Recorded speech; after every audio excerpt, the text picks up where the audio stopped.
And I know we hear a lot about COVID and the news, and I don't need to really get back into that.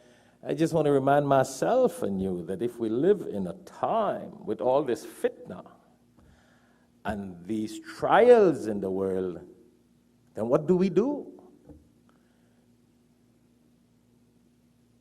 That's why the Prophet ﷺ said, I'm leaving behind me two things.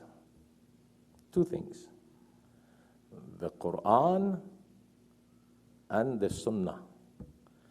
And the Prophet, peace be upon him, said, and if we hold on to the way of life of the Qur'an, the Sunnah that the Prophet ﷺ left for us, then we will be saved, or we will be protected from dhalala, going astray. Yeah. Now, sickness and trouble and problems, this is one thing. But if we hold on to the Qur'an and the Sunnah, then what it does, it saves us from doing wrong things. Because brothers and sisters, and our viewers worldwide, on alhikmattv, on Facebook and YouTube, etc.,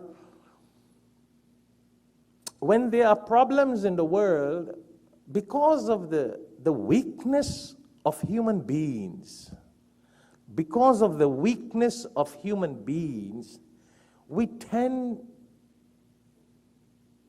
to do wrong things. We tend to do wrong things. We tend to use other ways and other methods other than what the Quran and Sunnah teaches us. That's what I'm trying to say. A man in poverty, he goes, he steals, or he lies, or he cons people to make money. A man in problems, sometimes, instead of turning towards Allah, turns into lies and frustration and giving up in Allah subhanahu wa ta'ala.